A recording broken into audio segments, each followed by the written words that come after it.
Et ça y est, les racistes misogynes ont encore frappé. Donc bien évidemment, je vais ouvrir ma bouche, vous me connaissez maintenant. Donc comme ça, vous vous permettez de remettre le genre d'une athlète en question parce qu'elle est plus forte que son adversaire. Attendez-moi, j'arrive. J'imagine que vous avez tous vu la victoire écrasante de la boxeuse algérienne Iman Khelif contre l'italienne Angela Carini. Une victoire par forfait en 46 secondes. Problème, Angelina Carini aurait remis en cause le fait que son adversaire puisse être une femme, vu sa force.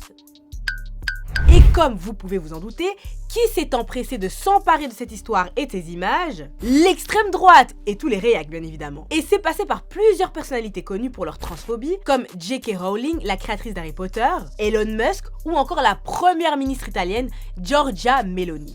Tous ont répandu une fake news dégueulasse selon laquelle l'Algérienne Iman Khelif serait un homme ou une personne transgenre, racontant le récit d'un prétendu homme algérien qui aurait frappé une sportive blanche. Donc depuis, elle est au cœur d'une campagne de cyberharcèlement et fait clairement l'objet de diffamation. Parce que oui, attention, spoiler alerte, Iman est bien une femme. Et c'est pas normal qu'on en arrive à un point où son père même doit se justifier. Et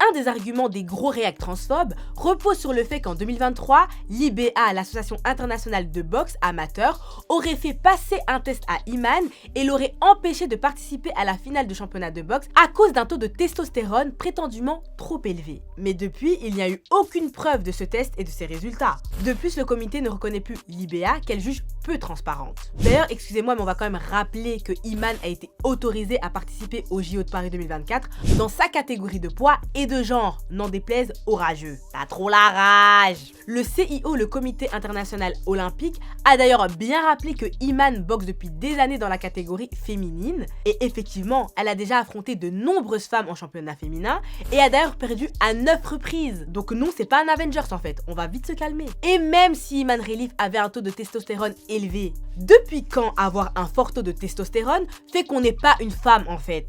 Juste pour votre info, toutes les femmes sécrètent de la testostérone, mais c'est juste que c'est dans une proportion moindre que les hommes. Mais effectivement, tu as certaines nanas qui en sécrètent beaucoup plus que d'autres, pour X ou Y raison. Tu as même la chercheuse Anaïs Bohon, spécialisée sur ces questions, qui expliquait déjà en 2019 que parfois la différence de taux de testostérone est plus élevée entre deux hommes qu'entre un homme et une femme. Alors est-ce que le fait d'avoir un taux de testostérone plus élevé peut conférer un avantage? Oui, probablement. Mais les compétitions sportives sont par définition injustes, puisqu'on fait face à différents adversaires qui ont chacun des aptitudes physiques inégales, comme quand un joueur de basket mesure par exemple 2 mètres et son adversaire 1m67, ou encore quand un nageur a des hyper longs bras. Et ce sont des inégalités qui existent autant chez les femmes que chez les hommes.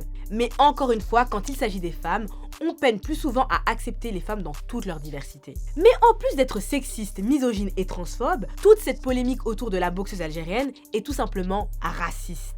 Mais avant Iman, il y a bien eu Serena Williams, Caster Semenya ou encore plus récemment lors de ces JO, la boxeuse taïwanaise Lin Yue-Ting. Et toutes ont fait l'objet d'un questionnement sur leur genre quand elles l'ont emporté face à une femme blanche.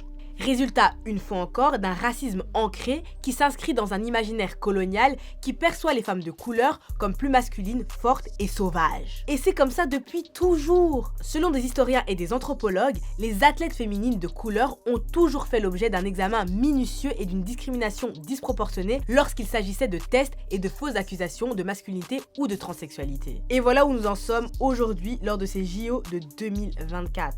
J'ai pas les mots en fait, j'ai pas les mots. Bon, en tout cas, j'espère que vous dormirez moins bêtes les fachos. Allez, je vous fais pas la bise, hein. Mais pour tous les autres, vous connaissez la chanson, vous prenez soin de vous la famille. Attends, une minute, est-ce que t'as vu la dernière vidéo de Pierre sur le Kenya? Je t'invite à la regarder et puis surtout, si c'est toujours pas fait, tu t'abonnes.